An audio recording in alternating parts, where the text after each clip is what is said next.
Assalamualaikum warahmatullahi wabarakatuh. Alhamdulillah wassalatu wassalamu ala Rasulillah wa ala alihi wa sahbihi wa mawalah. Asyhadu an la ilaha illallah wahdahu la syarika lah wa asyhadu anna Muhammadan abduhu wa rasuluhu la nabiyya wa la rasula ba'dah. Subhanaka la ilma lana illa ma 'allamtana innaka antal alimul hakim. Allahumma 'allimna ma yanfa'una wanfa'na bima 'allamtana warzuqna 'ilman wa 'amala. ربنا زدنا علما نافعا ورزقا طيبا وعملا متقبلا ولسانا ذاكرا وقلبا خاشعا اللهم إنا نعوذ بك من علم لا ينفع ومن قلب لا يخشع ومن نفس لا تشبع ومن دعوة لا يستجاب لها. Ikhwani fi din wa akhwati fillah rahimani wa rahimakumullah jami'an. Para jamaah salat subuh yang semoga dirahmati oleh Allah Subhanahu wa taala. Alhamdulillah, segala puji bagi Allah Subhanahu wa taala atas segala nikmat yang Allah Subhanahu wa taala berikan kepada kita, khususnya adalah nikmat Islam, nikmat iman, nikmat kesehatan, nikmat taufik, dimudahkannya kita untuk melaksanakan apa yang Allah Subhanahu wa taala wajibkan kepada kita, yaitu salat subuh secara berjamaah. Terlebih lagi alhamdulillah setelahnya kita dimudahkan untuk duduk di majelis ilmu dalam rangka mendengarkan firman Allah Subhanahu wa taala dan juga sabda Nabi Muhammad sallallahu alaihi wasallam. Yang dengan demikian kita bersyukur, kita berdoa agar Allah Subhanahu wa taala senantiasa menjaga nikmat-nikmat tersebut di dalam diri kita dan juga menambahkannya dengan kenikmatan-kenikmatan yang lainnya. Allahumma amin. Salawat serta salam semoga senantiasa tercurah kepada suri tauladan kita Nabi Muhammad sallallahu alaihi wasallam, juga kepada keluarga beliau, sahabat-sahabat beliau dan seluruh pengikut beliau yang senantiasa istiqamah mengikuti sunnah-sunnah beliau hingga akhir zaman. Kaum muslimin dan muslimat yang semoga dirahmati oleh Allah Subhanahu wa taala. Insyaallah pada pagi hari ini kita akan lanjutkan kajian kitab tafsir masih di juz amma, juz 30, dan alhamdulillah kita sampai pada surah Al-Kautsar. Surah Al-Kautsar biasa diartikan sebagai telaga Al-Kautsar atau sebagai nikmat yang banyak. Jadi dua versi terjemahan Al-Kautsar, yaitu telaga Al-Kautsar atau nikmat yang banyak. Surat ini merupakan surat urutan ke-108 di dalam urutan mushaf. Jadi kalau kita lihat di mushaf Al-Quran, maka dia urutan ke-108. Setelah surah Al-Ma'un, baru kemudian surah Al-Kautsar, setelahnya lagi Al-Kafirun. Adapun dari segi turunnya, maka dia adalah surah yang turun ke-15. Sebagaimana yang kita ketahui, surah pertama surah Al-Alaq, kemudian Al-Qalam, Al-Muzammil, Al-Muddathir, Al-Fatihah, Al-Lahab, dan seterusnya sampai dengan surah Al-Kautsar ini. Jadi ini adalah surah yang turun secara lengkap ke-15. Surah Al-Kautsar digolongkan daripada surah-surah Makkiyah, yaitu surah yang diturunkan sebelum Nabi SAW hijrah ke Madinah. Jadi ini adalah surah Makkiyah sebagaimana pendapat jumhur. Adapun sebab turunnya surah ini, sebagaimana yang diriwayatkan dari sahabat Anas radhiyallahu anhu, beliau berkata, suatu saat Rasulullah SAW sedang bersama kami, kemudian tiba-tiba beliau tertidur, namun tertidur yang ringan, tidak nyenyak. Kalau bahasa kita mungkin tidur ayam ya. Sedang kumpul-kumpul dengan para sahabatnya, kemudian dia tertidur ringan sejenak saja. Lantas beliau mengangkat kepalanya dan tersenyum. Kemudian beliau pun ketika tersenyum tersebut, para sahabat bertanya, "Mengapa engkau tertawa ya Rasulullah sallallahu alaihi wasallam?" Maka beliau pun menjawab, "Baru saja turun kepadaku suatu surah." Jawab beliau. Dan beliau pun membaca surah Al-Kautsar ini, yaitu Inna a'tainaka al-kautsar fashalli li rabbika wanhar inna syani'aka huwal abtar. Kemudian beliau pun bertanya kepada para sahabatnya, "Tahukah kalian apa itu Al-Kautsar?" Maka para sahabat pun menjawab, "Allah dan Rasulnya yang lebih mengetahui." Lantas Nabi SAW melanjutkan, fa innahu nahrun wa'adanihi Rabbi azza wa jalla. Sesungguhnya Al-Kautsar tersebut adalah sungai yang Allah telah janjikan untukku kelak. di surga. Jadi Al-Kautsar maksudnya adalah sungai yang ada di surga. Alaihi khairun katsir, sungai itu memiliki kebaikan yang banyak. Huwa haudun taridu alaihi ummati yaumal qiyamah. Dia juga Al-Kautsar tersebut adalah telaga yang nanti akan didatangi oleh umatku pada hari kiamat, yaitu di padang mahsyar. Jadi beliau mengatakan bahwasanya Al-Kautsar adalah sungai yang ada di surga, secara bersamaan adalah telaga yang ada di padang mahsyar. Aniyatuhu adadun nujumi, di mana jumlah gelas atau bejananya tersebut sejumlah bintang di langit. Fayukhtalajul 'abdu minhum. Namun ketika umat Nabi sallallahu alaihi wasallam mendatangi telaga tersebut, ada saja yang terusir dari telaga tersebut. Fa aqulu rabbi innahu min ummati. Lantas Nabi sallallahu alaihi wasallam pun bersabda, ya Rabb, ya Allah, dia termasuk dari umatku, kenapa kau diusir? Fa yaqulu ma tadri ma ahdathat ba'dak. Maka Allah pun menjawab, wahai Nabi Muhammad sallallahu alaihi wasallam, sesungguhnya engkau tidak mengetahui apa yang dibuat-buat oleh orang tersebut sepeninggalmu. Jadi pada hadis tersebut sangat jelas bahwasanya surah Al-Kautsar turun kepada Nabi Muhammad sallallahu alaihi wasallam tatkala beliau bersama para sahabatnya, sekaligus memaknai apa itu Al-Kautsar. Jadi Al-Kautsar itu adalah sungai yang ada di surga, secara bersamaan telaga yang ada di padang mahsyar. Ini sekelas seperti kontradiktif, seperti berlawanan. Ini maksudnya sungai di surga atau telaga yang ada di padang mahsyar. Maka Al-Imam Ibnu Hajar di dalam Fathul Bari beliau menjelaskan, maksudnya adalah wa yutlaqu 'alal haudi kautsarun likaunihi yumaddu minhu. Telaga Nabi sallallahu alaihi wasallam itu disebut sebagai Al-Kautsar karena ternyata airnya berasal dari sungai Al-Kautsar. Jadi telaga yang ada di padang mahsyar disebut sebagai Al-Kautsar. Kenapa? Karena sumbernya adalah dari sungai Al-Kautsar yang ada di surga. Demikian. Jadi sama, sumbernya sama. Baik. Dengan demikian ini makna Al-Kautsar yang pertama adalah sungai Al-Kautsar atau telaga Al-Kautsar. Makna Al-Kautsar yang kedua yang masyhur juga adalah kebaikan atau nikmat yang banyak. Jadi Kautsar itu dari kata kathrah, kemudian dijadikan wazan fa'alun menjadi kautsarun. Ya, nikmat yang banyak, kebaikan yang banyak. Ini makna kedua daripada Al-Kautsar. Sehingga ada makna umum yaitu nikmat yang banyak, secara umum nikmat apapun itu. Kemudian ada makna khusus yaitu sungai atau telaga Al-Kautsar. Maka di sini ada athar daripada Abu Bishr, beliau menukil perkataan daripada Ibnu Abbas radhiyallahu anhuma, yang dimaksud dengan Al-Kautsar adalah huwal khairul katsirul ladzi a'tahu Allahu iyyah. Yang dimaksud dengan Al-Kautsar adalah kebaikan yang banyak yang Allah Subhanahu wa taala berikan kepada Nabi Muhammad sallallahu alaihi wasallam. Ini berarti makna secara umum. Sedangkan diriwayatkan daripada Sa'id bin Jubair bahwasanya Al-Kautsar adalah an-nahrul ladzi fil jannati minal khairil ladzi a'tahu Allahu iyyah.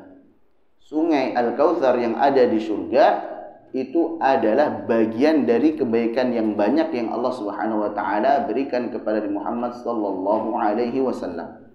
Jadi kita bisa maknai dengan makna umum kebaikan yang banyak, baik itu di dunia maupun di akhirat, dan secara khususnya adalah sungai Al-Kautsar atau telaga Al-Kautsar. Dua-duanya benar. Muslimin yang semoga dirahmati oleh Allah Subhanahu wa taala. Kebaikan yang banyak yang ada di dunia sebagaimana yang Allah Subhanahu wa taala firmankan, alam yajidka yatiman fa'awa. Tidakkah Allah Subhanahu wa taala mendapatimu dalam kondisi yatim kemudian Allah melindungimu? Wa wajadaka dhallan fahada. Dan tidakkah dalam suatu kisah Allah mendapatimu sedang bingung kemudian Allah memberikanmu petunjuk, memberikan arahan? Wa wajadaka 'ailan fa'aghna. Tidakkah Allah Subhanahu wa taala mendapatimu sebagai seorang yang kurang, akan tetapi kemudian Allah berikan kecukupan. Maka di situ adalah contoh daripada kebaikan yang Allah Subhanahu wa taala berikan di dunia.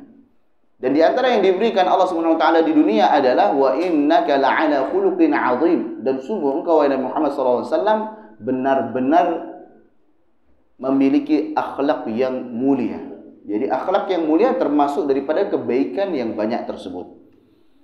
Dan secara khusus lagi diriwayatkan daripada Jabir bin Abdullah radhiyallahu anhu, Nabi sallallahu alaihi wasallam bersabda, "U'titu khamsan lam yu'tahunna ahadun minal anbiya'i qabli." Saya diberikan 5 hal yang Allah Subhanahu wa taala tidak pernah berikan kepada para nabi sebelum saya. Jadi ini adalah kekhususan Nabi sallallahu alaihi wasallam. Yang pertama adalah nusirtu birru'bi masirata syahrin. Saya diberikan pertolongan oleh Allah Subhanahu wa taala dengan rasa takut yang ada pada hati musuh-musuh sejauh perjalanan 1 bulan. Jadi Allah Subhanahu wa taala memenangkan Nabi Muhammad sallallahu alaihi wasallam dengan rasa takut yang ada pada hati musuh-musuh beliau sejauh perjalanan 1 bulan. Yang kedua adalah wa ju'ilat liyal ardu masjidan wa tahuran wa ayyuma rajulin min ummati adrakathu sholatu falyusalli. Dijadikannya bumi itu sebagai tempat sujud dan suci. Jadi semua yang ada di bumi ini bisa dijadikan sebagai tempat sujud, tempat untuk sholat, dan dijadikan suci kecuali 2 tempat tentunya, yaitu kamar mandi, toilet, dan juga kuburan. Wa ayyuma rajulin min ummati adrakathu sholatu falyusalli, dan siapa saja seseorang dari umatku menemui waktu sholat, maka hendaklah dia langsung sholat dimanapun itu. Jadi misalkan bisa di jalan, ketika dipastikan memang suci, tidak ada hadas di situ, maka bisa langsung sholat. Yang ketiga, wa uhillat liyal ghanaim, dan dijadikan halal untukku harta rampasan perang. Kita tahu sebelum zaman Nabi Muhammad SAW, harta rampasan perang itu tidak halal. Jadi ketika perang kemudian mendapatkan harta rampasan, maka harta rampasan perang tersebut dikumpulkan di satu tempat di padang lapang, kemudian nanti menunggu api yang akan membakar dari langit. Kalau tidak kunjung datang juga api dari langit, biasanya ada yang berkhianat, ada yang mutil, ada yang nyomot, biasanya ngambil. Baru kemudian yang keempat, wa kana an-nabiyyu yub'atsu ila qaumihi khassah wa bu'itsu ila an-nasi kafah. Nabi itu biasanya diutus khusus untuk kaumnya saja, di domisilinya saja. Jadi di tempat dia tinggal saja. Itu biasanya Nabi. Adapun saya diutus untuk seluruh manusia, seluruhnya. Dari zaman Nabi Muhammad SAW sampai nanti hari kiamat, itu adalah umat Nabi Muhammad SAW. Wa u'titu syafa'ah, dan saya diberikan hak untuk memberikan syafaat kelak di akhirat.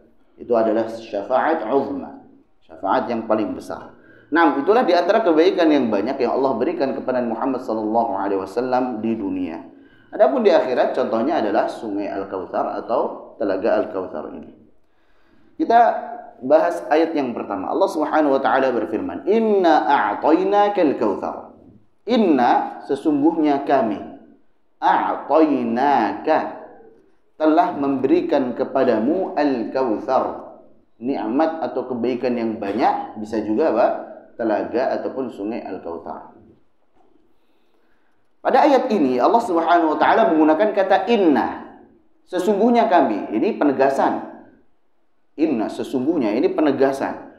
Kami, biasanya kami itu berfaedah lil kathrah, banyak. Jadi misalkan kita sedang berkumpul, kemudian saya perwakilan dari teman-teman yang ada di belakang saya katakan, kami datang ke sini dalam rangka untuk begini.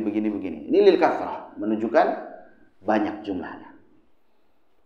Tapi apakah Allah itu banyak? Tentunya tidak. Allah itu esa. Kenapa pakainya kata kami? Inna maknanya adalah litta'zim. Jadi tidak setiap kata kami itu menunjukkan banyak, tetapi litta'zim, untuk memuliakan, pengagungan. Sama saja, supaya sopan dalam bahasa Indonesia kan juga bisa. Yang berdiri satu orang, tapi kami berdiri di sini, itu menunjukkan bahwasanya untuk sopan. Apa yang akan disampaikan adalah suatu yang penting, suatu yang agung. Maka itulah kenapa menggunakan kata kami. Inna a'tainaka. A'tainaka. Dalam bahasa Arab kalau kita belajar ini namanya fi'il madhi. Fi'il madhi adalah kata kerja lampau, sudah terjadi.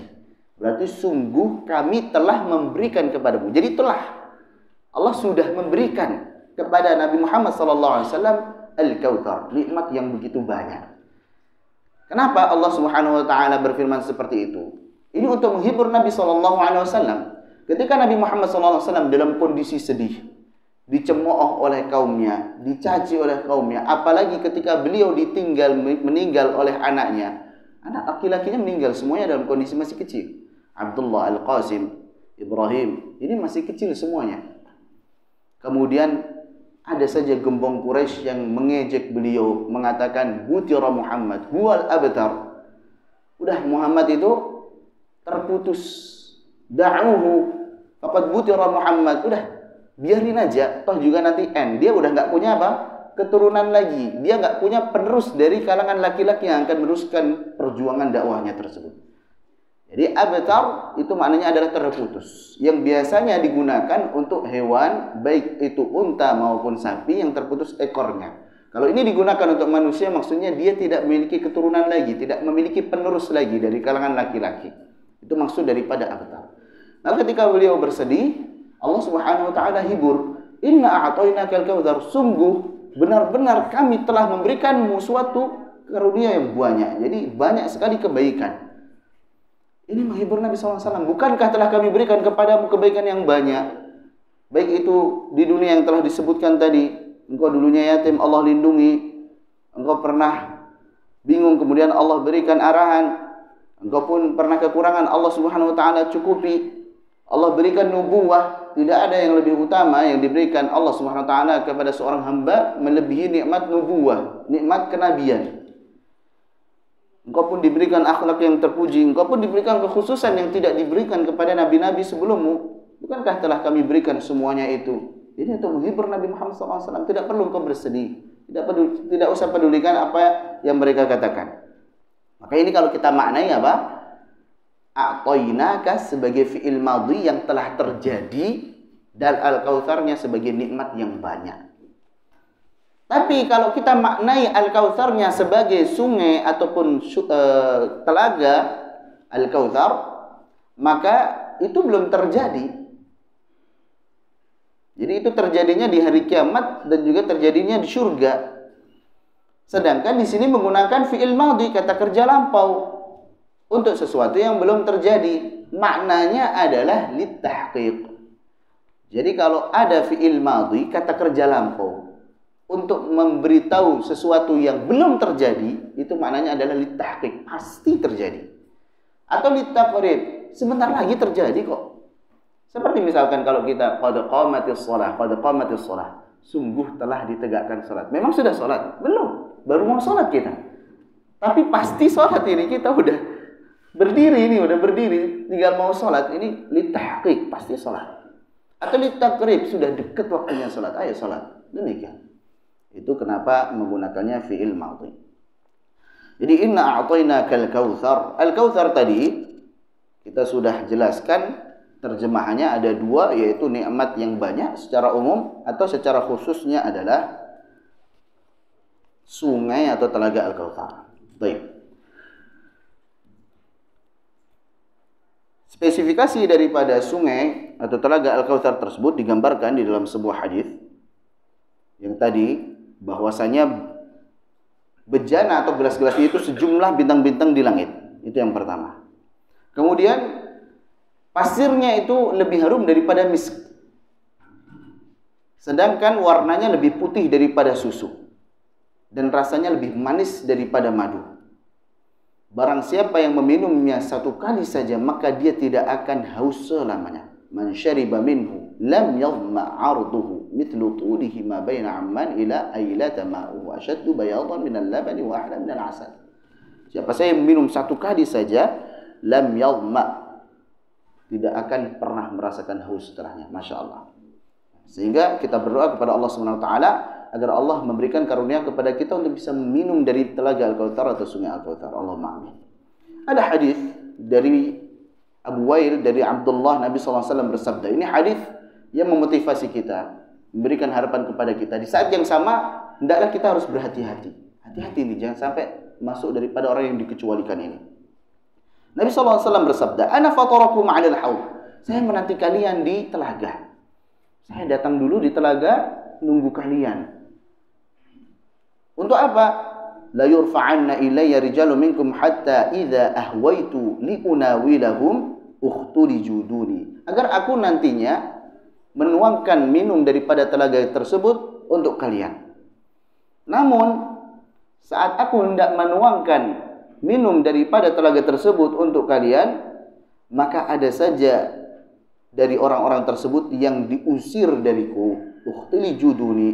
Fa aqulu ay rabbi ashabi, maka aku pun mengatakan, ya Rabb, ya Allah, ini sahabat-sahabatku, ini umatku. Yaqulu la tadri ma ahdatsu ba'dak. Allah pun menjawab, engkau tidak mengetahui Nabi Muhammad SAW apa yang mereka ada-adakan sepeninggalmu. Dalam riwayat yang lain, innahum minni, Nabi SAW mengatakan, sesungguhnya mereka itu adalah dari golonganku ya Allah. Fa yuqalu innaka la tadri ma baddalu ba'dak. Sesungguhnya engkau wahai Nabi Muhammad SAW tidak mengetahui apa yang mereka ganti agama tersebut setelah peninggalanmu. Fa'aqulu suhqan suhqan, maka aku pun mengatakan, kata Nabi Muhammad SAW, suhqan suhqan, celakalah kalian. Liman baddala ba'di, bagi siapa saja yang mengganti agama ini sepeninggalku. Baik. Jadi hadis ini sangat jelas bahwasanya ketika ada orang-orang yang mendatangi telaga beliau, maka beliau pun mengenali itu umatku. Dari mana Nabi SAW mengenali bahwasanya itu umat Nabi? Ghurran muhajjalina min atharil wudu', yaitu daripada terang benderangnya anggota wudhu mereka. Ini bekas daripada wudhu kita, nanti itu menjadi ciri khas dari kiamat. Akan menjadi cerah, akan menjadi terang benderang. Maka udah ketahuan ini umat Nabi Muhammad SAW. Akan tetapi ternyata dari yang berwudhu tadi, akhirnya ada juga yang terusir. Para ulama akhirnya mencari-cari siapa mereka ini yang terusir dari telaga Nabi Muhammad SAW. Maka mereka pun mengumpulkan beberapa. Yang pertama adalah orang-orang yang murtad. Nabi SAW mengenali mereka, ini orang Islam. Tetapi ketika Nabi sudah wafat, banyak yang murtad. Orang-orang munafik yang tadinya itu masuk Islamnya karena takut kepada Muhammad SAW. Giliran Nabi Muhammad wafat, maka mereka pun murtad kembali. Itulah golongan yang pertama. Ya, orang-orang yang murtad sepeninggal Nabi Muhammad SAW. Yang kedua adalah orang munafikin secara umum. Ya, mereka juga sholat. Orang munafik itu mereka bukannya tidak sholat. Akan tetapi mereka wa idza qamu ila sholati qamu kusala. Mereka kalau sholat itu malas-malesan. Adapun sholat rajin yuraunan nas, pengen dilihat manusia. Jadi la yadhkurunallaha illa qalila. Mereka tidaklah mengingat Allah, berzikir kepada Allah kecuali cuma sebentar saja. Makanya Allah Subhanahu wa taala senantiasa mengingatkan kepada kita, ya ayyuhalladzina amanu dzkurullaha dzikran katsira. Berzikir, mengingat Allah dengan zikir yang banyak. Sering-sering kita mengingat Allah Subhanahu wa taala dengan cara salat, wa aqimus salata li dzikri. Tunaikan salat untuk mengingatku, dengan cara membaca Al-Qur'an, dengan membaca tahlil, tasbih, tahmid, la ilaha illallah, subhanallah, Allahu akbar, alhamdulillah dan sebagainya. Banyak saran-saran kita untuk berzikir kepada Allah Subhanahu wa taala. Melihat ayat-ayat kauniyah Allah Subhanahu wa taala, bagaimana proses pergantian malam dan siang ketika kita mentadaburi, oh ada sunrise, ada sunset, kita memahami bahasanya ini ayat-ayat kauniyah Allah, begitu indahnya pemandangan ini, sehingga kita berzikir kepada Allah Subhanahu wa taala, subhanaka ma khalaqta hadza batila, maha suci engkau ya Allah, tidaklah engkau ciptakan ini untuk hal yang sia-sia saja. Ini ada tujuannya diciptakan ini agar kita syukuri, agar kita beribadah kepada Allah Subhanahu wa taala. Demikian. Jadi yang kedua adalah orang-orang munafikin secara umum. Yang ketiga, kata para ulama, adalah orang-orang yang memodifikasi, inovasi dalam beribadah. Ya, contoh saja misalkan. Ketika sholat subuh sudah disyariatkan 2 rakaat. Kemudian ada orang berpikiran, aduh kalau 4 kayaknya lebih bagus sih. Ya kan kalau 2 aja pahalanya besar, apalagi 4 gitu. Ini kira-kira diterima tidak? Tentunya tidak. Kenapa? Karena sudah ada syariatnya. Jadi amalan diterima itu selain daripada ikhlas untuk Allah Subhanahu wa taala, berikutnya adalah mengikuti apa yang telah diajarkan oleh Nabi sallallahu alaihi wasallam. Kalau Nabi sudah mengajarkan seperti itu, kita ikuti saja. Simpel Islam itu. Innad dina yusrun. Agama Islam ini sebenarnya mudah. Apa yang sudah diajarkan itu sudah sempurna, kita ikuti saja sudah. Tinggal kopas sebenarnya kita itu. Semudah kita kopas. Wala yushaddad dina ahadun illa ghalabahu. Tidaklah seseorang itu berlebih-lebihan di dalam beragama kecuali pasti akan dikalahkan oleh sifat berlebih-lebihannya tersebut. Seseorang yang dia sibuk untuk mengamalkan apa yang tidak diajarkan, biasanya nantinya imbasnya adalah dia melalaikan apa yang sudah diajarkan. Maka ini yang harus diperhatikan. Ini juga harus berhati-hati kita. Jangan sampai kita termasuk daripada orang-orang yang terusir daripada telaga Nabi Muhammad SAW. Maka simpel saja. Kita ikuti apa yang diajarkan oleh Nabi Muhammad SAW. Baik. Jadi terkait dengan ayat yang pertama, inna a'tainakal kautsar. Ayat yang kedua, fashalli li rabbika wanhar. Huruf fa di sini adalah jawab syarat. Karena kami telah memberikanmu nikmat yang banyak di dunia maupun di akhirat, dan juga secara khusus kami memberikanmu, wahai Nabi Muhammad SAW, sungai dan juga telaga Al-Kautsar. Maka bersyukurlah kepada Allah Subhanahu wa taala dengan melakukan salat dan juga menyembelih hewan kurban. Fashalli, maka salatlah li rabbika, untuk Rabbmu, wanhar, dan juga sembelihlah hewan kurban. Sehingga salat dan juga menyembelih hewan kurban ini merupakan manifestasi daripada rasa syukur kita kepada Allah Subhanahu wa taala. Allah Subhanahu wa taala sudah memberikan banyak sekali nikmat. Walaupun ini khitabnya yang diajak bicara adalah Nabi Muhammad, tetapi itu juga khitab untuk kita semuanya, para umatnya. Bukankah Allah telah memberikan banyak sekali kebaikan kepada kita bahkan sebelum kita lahir? Di perut ibu kita pun kita sudah diberi makan oleh Allah Subhanahu wa taala dari makanan yang dimakan oleh ibu kita. Ketika kita lahir diberikan nafas, diberikan anggota tubuh yang lengkap, Masya Allah. Bagaimana ketika kita daburi, wa fi anfusikum afala tubsirun, di dalam jiwa-jiwa kalian, di dalam diri-diri kalian, anggota badan kalian, tidakkah kalian memperhatikan nikmat Allah tersebut? Bagaimana seseorang ketika dia merasakan satu sakit, misalkan satu sakit gigi, misalkan sakit mata, dia merasakan susah, dia harus mengobati sehingga keluar biaya banyak, barulah rasa syukur itu, Masya Allah, ternyata nikmat Allah itu banyak sekali untuk kita. Maka ketika Allah sudah memberikan banyak sekali kenikmatan yang bahkan kita tidak akan pernah bisa hitung nikmat tersebut, wa in ta'uddu ni'matallahi la tuhsuha, bersyukurlah. Dengan cara apa kita syukur? Apakah hanya sekadar meyakini itu nikmat dari Allah saja atau mengucapkan alhamdulillah saja? Tidak. Tapi bersyukurlah dengan action, dengan pengamalan. Sebagaimana firman Allah Subhanahu wa taala, "I'malu ala Dawud syukra." Beramallah wahai keluarga atau wahai pengikut Daud sebagai bentuk rasa syukur kepada Allah Subhanahu wa taala. Kenapa harus beramal? Kenapa harus beribadah? Wa qalilum min ibadiyas syakur. Karena hanya sedikit saja hamba-hambaku yang bersyukur dengan cara ini. Ya, kita biasanya kalau dapat nikmat, dapat gaji, orderan dan sebagainya, itu langsung kita ucapkan alhamdulillah. Tapi apakah cukup alhamdulillah saja? Tidak. Kita gunakan nikmat tersebut dalam rangka ketaatan kepada Allah Subhanahu wa taala, bukan malah di dalam kemaksiatan kepada Allah Subhanahu wa taala. Ini makna daripada syukur, harus terpenuhi tiga hal ini. Meyakini bahwasanya nikmat tersebut dari Allah saja, wa ma bikum min ni'matin faminallah, bukan dari yang lainnya, bukan dari kehebatan kita, bukan dari kepintaran kita dan sebagainya. Apa bedanya kita dengan Qarun? Ketika dia diberikan harta yang banyak, saking banyaknya hartanya, kuncinya saja tidak kuat kecuali diangkat oleh beberapa orang yang kuat. Itu menunjukkan bahwasanya gudangnya sangat besar, hartanya banyak sekali. Namun kesalahan fatal dia adalah dia mengatakan innama utituhu ala ilmin indi. Saya bisa seperti ini, sekaya ini karena skill yang saya punya, karena ilmu yang saya punya. Dia menisbatkan kenikmatan tersebut bukan kepada Allah tapi karena kehebatan dirinya. Maka faqasafna bihi wa bidarihi al-ard. Maka Allah Subhanahu wa taala tenggelamkan dia dan seluruh harta bendanya tersebut. Maka biasanya kalau nemu, biasanya kita sebut harta karun di mana-mana, padahal nggak tahu karunnya di mana. Karun tinggal di mana, Indonesia harta karun juga. Saking banyaknya. Masya Allah. Baik, jadi itulah salat dan juga menyembelih hewan kurban termasuk daripada bentuk rasa syukur kita kepada Allah Subhanahu wa taala. Allah Subhanahu wa taala berfirman, "Wasta'inu bis-sabri was-shalah." Dan Mintalah pertolongan kepada Allah Subhanahu wa taala dengan kesabaran dan juga dengan salat.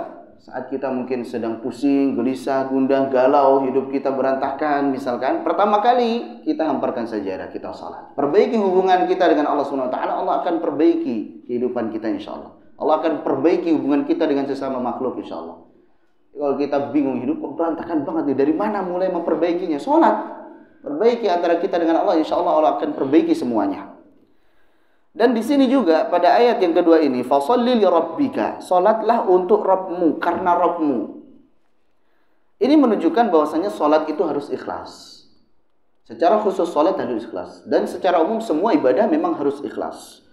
Salat harus ikhlas sesuai dengan apa yang Rasulullah SAW ajarkan dan juga dilakukan dengan khusyuk. Kalau kita melakukan tiga ini, ikhlas, ittiba' dan juga khusyuk, maka itulah insyaallah salat yang Allah Subhanahu wa taala hindarkan kita dari fahsya dan juga munkar. Inna salata tanha 'anil fahsya'i wal munkar, sesungguhnya salat itu akan mencegah seseorang daripada fahsya, perbuatan keji, misalkan zina waliyadzubillah, wal munkar, dan juga perbuatan munkar secara umum, kemaksiatan apapun itu. Jika salatnya benar, salatnya ikhlas, salatnya sesuai tuntunan Nabi SAW dan juga khusyuk. Salah satu wasilah agar kita khusyuk adalah kita salat di awal waktu. Makanya laki-laki salatnya di masjid. Kenapa? Supaya pertama dia bisa salat di awal waktu. Yang kedua supaya bisa lebih khusyuk. Kalau salat sudah menunda-nunda mau habis waktunya biasanya buru-buru itu tak tak tak tak tak. Salam. Sudah selesai. Paling misalkan asar sudah mau maghrib atau subuh sudah mau entah jam berapa, jam 7, jam 8, Masya Allah. Jadi pasti tidak khusyuk. Nah, jadi fasholli li rabbika wanhar. Wanhar, dan sembelihlah hewan kurban. Di dalam ilmu fikih, biasa kita mengenal ada nahr. An-nahru, ada adz-dzabahu, dzabaha yadbahu dzabahan. Ada al-aqar. Ini semuanya maknanya sembelih ini. Tetapi penggunaannya berbeda. Kalau disebutkan an-nahru, nahr, ini maknanya adalah menyembelih. Biasanya digunakan untuk menyembelih unta ataupun hewan yang memiliki leher panjang. Ini an-nahru. Kalau disebutkan adz-dzabahu, dzabaha yadbahu, ini biasanya digunakan untuk menyembelih sapi dan juga kambing. Kalau al-aqar, ini biasa digunakan untuk menyembelih unta juga atau kuda. Kenapa di sini Allah menggunakan kata wanhar, bukan wadbah atau misalkan dan aqar, waqar misalkan. Tapi kenapa wanhar? Dikarenakan ketika kita berkurban, hendaklah kita memberikan kurban yang terbaik. Karena unta adalah hewan yang paling banyak dagingnya. Yang biasa buat kurban ini unta daripada kambing, sapi, dia adalah hewan yang paling banyak dagingnya. Maka berikan yang terbaik saat kita berkurban. Dan berkurban harus juga karena Allah Subhanahu wa taala. Sama dengan salat dan juga ibadah-ibadah yang lain. Jadi saat kita berkurban, niatkan ikhlas untuk Allah Subhanahu wa taala, bukan untuk yang lainnya. Jangan sampai orang menyembelih tetapi untuk selain Allah Subhanahu wa taala. Ini masuk kepada bab kesyirikan. Allah Subhanahu wa taala melaknatnya sebagaimana sabda Muhammad sallallahu alaihi wasallam yang diriwayatkan oleh Imam Ahmad, la'anallahu man dzabaha li ghairillah. Allah Subhanahu wa taala melaknat orang yang menyembelih untuk selain Allah. Walaupun hanya menyembelih lalat sekalipun, sekecil lalat sekalipun.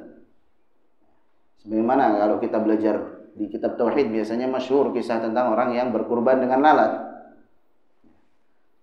Jadi orang yang masuk surga karena tidak mau menyembelih lalat untuk selain Allah, berkurban untuk selain Allah, dan orang yang masuk neraka hanya sekedar untuk menyembelih lalat untuk selain Allah Subhanahu wa taala. Ini sudah masyhur kisahnya. Jadi ketika menyembelih untuk selain Allah Subhanahu wa taala, maka masuk pada bab kesyirikan. Dan fenomena di Indonesia juga sudah sangat masyhur. Biasanya orang menyembelih misalkan kepala sapi atau kerbau. Ya, dihias kepalanya, Masya Allah. Khusus waktunya misalkan malam atau satu syuro misalkan. Kemudian dilemparkan ke laut, larung laut, Masya Allah. Ini mereka muslim juga, KTP-nya mah muslim gitu, Masya Allah. Dan saat menyembelih, bismillah juga lagi. Bukan bismillah lorok hidung misalnya, enggak. Bismillah juga gitu.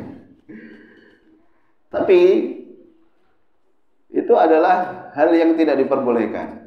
Kenapa? Karena jelas itu menyembelih untuk selain Allah SWT. Loh kok bisa Ustaz? Orang jelas itu tadi, antum harusnya husnuzon. Orang jelas-jelas bismillah, Pak. Ya kita nggak tahu hati seseorang. Emang tahu dari mana Ustaz kalau itu menyembah untuk selain Allah? Ya kita nggak tahu hati seseorang, bukan ranah kita untuk meraba hati seseorang, itu bukan wilayah kita. Tapi ada qarinah, ada indikator. Paling tidak ada 4 indikator kita bisa melihat dengan mata. Yang pertama adalah waktunya. Kenapa harus satu syuruh?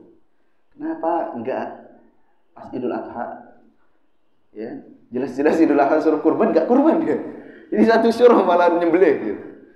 Yang kedua, waktunya. Kenapa harus di laut? Kenapa harus pantai selatan, ke pantai utara enggak gitu, misalkan. Kenapa enggak di Masjid As-Somad saja biar kita bisa makan bareng-bareng gitu. Ini yang kedua. Jadi waktunya, tempatnya. Yang ketiga, ritualnya. Kenapa harus dihias-hias seperti itu? Kemudian kenapa harus dilempar ke laut? Kalau nantinya balik lagi berarti enggak diterima. Kalau sudah hilang berarti diterima, padahal dimakan ikan. Yang keempat, pasca daripada ritual tersebut. Kalau ternyata hasil ikannya melimpah, alhamdulillah. Alhamdulillah dia. Nyilorok itu meridhoi, masya Allah, berestu. Alhamdulillahnya bagus, tapi selanjutnya jelek. Waliyadzubillah. Dan ini sayang sekali masyarakat kita kaum muslimin masih jahil. Jahil itu artinya tidak mengetahui tentang hal ini. Masya Allah. Walaupun hal tersebut ketika seseorang tidak memiliki ilmu tentang kesyirikan, sebagian ulama berpendapat al-udhur bil jahl, udhur karena kejahilan maka dimaafkan. Kita tugasnya menyampaikan, kita tugasnya untuk mendakwai. Wallahu a'lam bishawab. Baik, jadi ini ayat yang kedua, fasholli li rabbika wanhar. Di sini al-ustaz beliau memberikan beberapa faedah terkait ayat yang kedua ini. Yang pertama, faedah yang pertama adalah bahwa salat itu adalah ibadah fisik yang termulia. Sedangkan menyembelih merupakan ibadah harta yang termulia. Jadi salat merupakan ibadah fisik yang termulia, sedangkan menyembelih merupakan ibadah harta yang termulia. Itulah kenapa Allah Subhanahu wa taala menggunakan lafaz salat dan juga menyembelih untuk mewakili daripada sifat syukur. Jadi apa yang Allah Subhanahu wa taala berikan dari nikmat itu disyukuri dengan cara kita beribadah kepada Allah. Di antara ibadahnya yang Allah wakilkan adalah apa? Salat dan juga menyembelih. Dan ini dicontohkan oleh Nabi Muhammad SAW. Ya, kita kemarin di An-Nasr sudah pelajari ketika Nabi SAW beliau berhasil menaklukkan kota Makkah, Fathu Makkah, maka beliau pun melakukan salat sebagai bentuk rasa syukur. Dan juga saat beliau berhaji, beliau haji hanya sekali saja, haji wada. Beliau menyembelih 100 ekor unta. Ini banyak atau sedikit? Banyak. Unta itu mahal, lebih mahal dari sapi. Anggaplah sapi sekarang berapa, Pak? Berapa, Pak ya? Kalau biasa, anggaplah 20. Unta lebih mahal dari itu. Kalikan 100. Ini Nabi kaya nggak? Kaya. Ya? Tapi habis itu habis. Ada lagi habis, ada lagi. Demikian.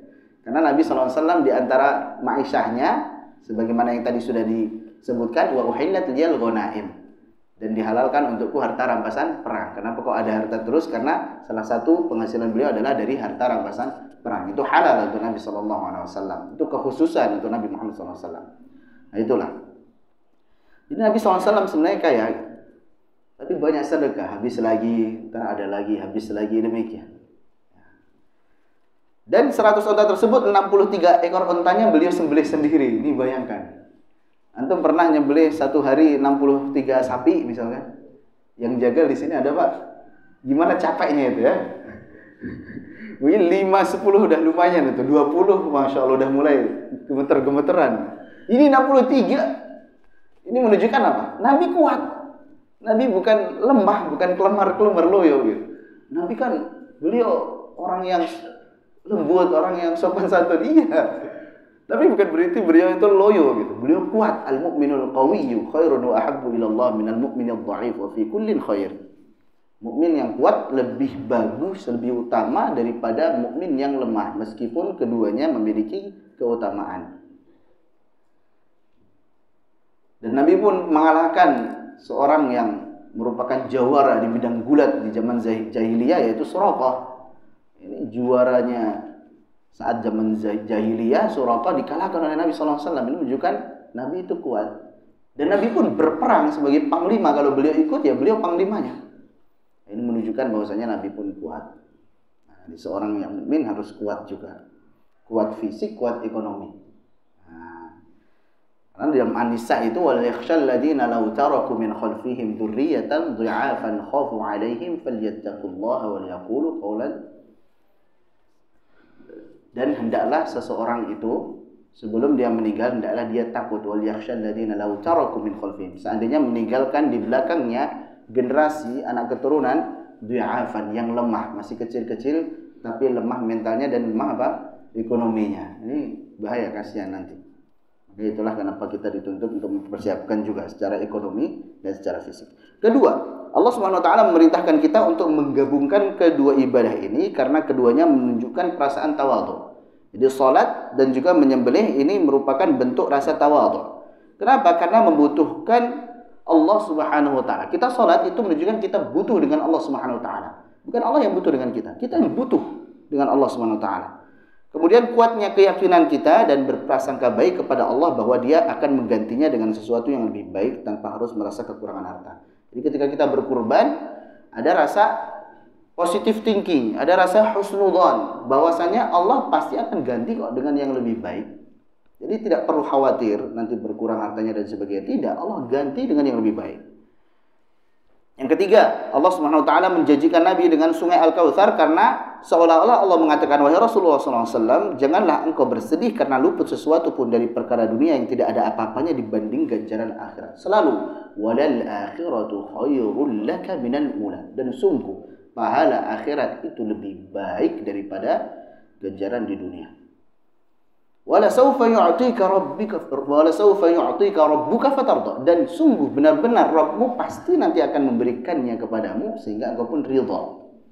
Itu apa? Sungai dan telaga Al-Kautsar ini.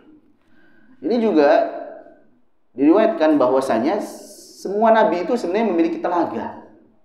Bukan hanya Nabi Muhammad SAW saja. Tapi semua nabi punya telaga yang mereka berharap umatnya itu mampir untuk minum di telaganya. Dan para nabi tersebut akan berbangga-bangga dengan jumlah pengikut mereka. Maka Nabi SAW kan bersabda, tazawwadul wadudal wadud, fa inni mukatsirum bikumul umam. Kalau menikah, maka menikahlah dengan perempuan yang dia itu penyayang dan juga subur. Ya, tahu subur dari mana? Ya, bisa jadi sudah punya banyak anak atau nasabnya memang kayaknya ini banyak anak nih. Karena saudaranya banyak, bukan anak tunggal tapi ada 8 misalnya. Wah, subur ini insya Allah nih. Itu indikasi. Kenapa? Karena saya akan berbangga dengan jumlah kalian yang banyak nanti di hari kiamat. Ini mukatsirum bikumul umam. Itulah kenapa Nabi SAW menganjurkan kita untuk menikahi wanita yang penyayang lagi subur. Baik. Ayat yang terakhir, inna syani'aka huwal abtar. Sesungguhnya orang yang membencimu, syani'aka maksudnya yubghiduka, membencimu, memusuhimu, huwal abtar, dialah justru orang yang terputus dari rahmat Allah, terputus penyebutannya. Kira-kira bapak-bapak dan ibu-ibu kenal nggak sama Al-As bin Wa'il? Kenal nggak? Baru dengar sekarang barangkali. Atau Al-Walid bin Al-Mughirah misalkan. Atau Ka'ab bin Ashraf misalkan. Jarang, nggak dikenal. Gitu. Tapi kalau Nabi Muhammad SAW, jangankan kita umatnya, orang-orang yang memusuhi pun, para musuh-musuh Islam, kenal dengan Nabi Muhammad, bagaimana keluhuran budi pekertinya. Ini menunjukkan bahwasanya justru mereka ini tadi mereka yang apa? Yang bilang butira Muhammad, sudah da'uhu, faqad butira Muhammad, udah biarin aja, Muhammad tuh udah udah gak punya keturunan. Gak ada yang meneruskan dakwahnya, gak ada yang meneruskan perjuangannya. Anak laki-lakinya sudah meninggal semua, masih kecil. Tapi ternyata apa? Mereka yang justru terputus. Gak ada yang kenal mereka. Sekalinya kenal dengan sebutan yang buruk. Bukan dengan kenangan yang baik, tapi dengan kenangan yang buruk. Masya Allah. Jadi ada orang yang dia itu hidup, masih hidup pun orang udah lupa sama dia. Dia sudah mati sebenarnya. Meskipun jasadnya masih hidup, tapi orang sudah lupa dengan dia. Dia dilupakan. Orang mati adalah saat dia dilupakan. Bukan saat saat roh terpisah dari jasadnya. Buat apa hidup? Gak ada yang mengharapkan dia hidup. Dia bakhil misalkan, gak bagus akhlaknya dengan sesamanya, akhirnya udahlah. Pas mati orang senang malahan. Mati juga akhirnya. Ini buat apa hidup seperti itu? Tapi ada para ulama, orang-orang soleh, para nabi, para rasul. Mereka meskipun sudah meninggal berabad-abad yang lalu, namanya masih harum sampai sekarang. Masya Allah. Kita sebutkan Nabi Muhammad sallallahu alaihi wasallam, Nabi Nuh, Nabi Hud, Nabi Saleh alaihimussalam, Nabi Isa, Nabi Musa alaihimussalam. Nama mereka masih harum. Imam Bukhari rahimahullah, Imam Muslim rahimahullah, Imam Syafi'i rahimahullah, Imam Ahmad rahimahullah dan sebagainya. Para ulama rahimahullah, itu adalah umur kedua mereka. Inna nahnu nuhyil mauta wa naktubu ma qaddamu wa atharahum. Sesungguhnya kami menghidupkan orang yang mati dan kami tulis apa yang sudah mereka lakukan di dunia, amalan yang sudah mereka lakukan, wa atharahum, dan jejak-jejak mereka, bekas-bekas mereka, sebutan-sebutan baik mereka, amal jariah. Itu Allah Subhanahu wa taala gambarkan sebagai umur yang kedua. Maka ini justru yang membenci Nabi sallallahu alaihi wasallam, yang mengatakan Nabi itu terputus, justru merekalah yang terputus penyebutannya. Enggak dikenal. Sekalinya dikenal, kenalannya dengan kenangan yang buruk. Sedangkan Nabi Muhammad sallallahu alaihi wasallam, Masya Allah, ketika azan namanya disebut. Asyhadu anna Muhammadar Rasulullah. Kita sebut terus, Masya Allah. Ketika sholat, tasyahud, kita baca asyhadu an la ilaha illallah wa rasulullah dan sebagainya. Ketika ceramah dan sebagainya, ketika muqaddimah dan sebagainya, nama Nabi Muhammad SAW selalu disebut. Inilah. Jadi ayat yang ketiga, inna syani'aka huwal abtar, sesungguhnya orang yang membencimu dialah orang yang terputus. Baik, cukup insyaallah. Anda rasa sudah jam 6 kurang seperempat. Ada pertanyaan? Penjelasan para ustadz sebenarnya sudah dijawab para ustadz. Sebenarnya itu bukan larangan ya.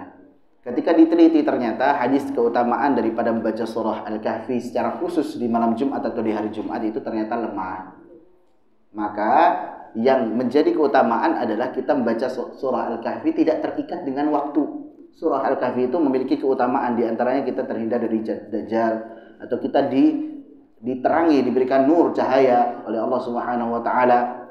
Tetapi membacanya adalah secara umum, bisa di hari Ahad, bisa di hari Senin, Selasa, Rabu. Tapi kalau kita memang mau baca di hari Jumat atau malam Jumat juga tidak mengapa. Kenapa? Karena memang Jumat adalah hari yang paling mulia. Makanya ketika kita mengamalkan hal tersebut di hari yang paling mulia, maka insya Allah pahalanya pun lebih banyak, lebih besar. Ya, kita melakukan suatu kebaikan di waktu yang mulia. Contoh misalkan, kita melakukan kebaikan di bulan Ramadan. Ini contoh. Maka pahalanya tentu berbeda dengan kita melakukan di bulan yang lain. Sama, kita melakukan kebaikan di hari Jumat, ini juga pahalanya berbeda. Wallahu a'lam bishawab. Jadi kalau hukumnya bukan dilarang, boleh gitu. Bahkan kalau memang mau membaca karena kita meyakini hari Jumat hari yang paling mulia, ya sudah, nggak apa-apa, bagus insyaallah. Wallahu a'lam bishawab. Mau baca, dia mengadukan kepada kakeknya, males ngapal Al-Quran lagi. Kenapa? Gak dapat manfaat apa-apa, gak hafal-hafal juga. Akhirnya kakeknya benar, ngapal Al-Quran gak ada manfaatnya. Iya, gak hafal-hafal juga, pusing malahan, gitu kan? Akhirnya kakeknya nyuruh untuk ngambil air di sungai tapi pakai keranjang. Kira-kira bisa nggak itu? Nggak bisa, bocor gitu. Tapi kakeknya ngotot, udah ambilin aja. Nggak bisa nih, kayak udah ambilin aja udah. Akhirnya dia bawa keranjang yang dari halaman mungkin masih ada pasir-pasirnya, kotoran sebagainya. Kemudian dia ambil ke sungai. Pas ke sungai, baru sebentar udah bocor dia lari akhirnya. Pas sampai di kakeknya ada protes, tuh kan nggak bisa nih gitu. Udah, ambil lagi, besok ngambil lagi. Seperti itu juga larinya lebih kenceng, nggak dapat lagi, udah sampai tempat udah habis. Besok begitu lagi, seperti itu sampai akhirnya protes, udah ada manfaatnya ini, kayak nggak dapat air sama sekali ini. Akhirnya kakeknya pun mengucapkan, coba sekarang perhatikan. Keranjang yang dulunya, yang kemarin kotor, sekarang lebih bersih kan? Itu kondisi hati kita. Kamu bilang nggak dapat air, tapi Allah bersihkan itu. Itu tuh jadi bersih itu keranjangnya. Sama juga, kamu bilang nggak dapat apa-apa, Allah bersihkan hatimu. Justru dengan seperti itu hatinya bersih, lebih mudah menerima kebenaran, lebih mudah menerima nasihat, akhirnya lebih betah untuk di majelis ilmu, lebih betah untuk baca Al-Quran, karena hatinya bersih. Oh, hatinya masih kotor ya, nolak terus akhirnya, bosan terus. Duduk bentar bosan terus, baca bentar bosan. Tapi kalau nonton film, masya Allah, nonton bola misalkan, jadi bukan kita mengharapkan nonton bola, silahkan, nggak apa-apa. Maksudnya kita untuk hal-hal yang begitu kuat kita. Tapi dengan Al-Quran, dengan nuntut ilmu baru bentar bosan. Jadi jangan sampai ya, dan semoga tersinggung. Termasuk saya sendiri, semoga tersinggung. Cukup insyaallah. Kita tutup, semoga bermanfaat. Subhanakallahumma wa bihamdika asyhadu an la ilaha illa anta astaghfiruka wa atubu ilaik. Assalamualaikum warahmatullahi wabarakatuh.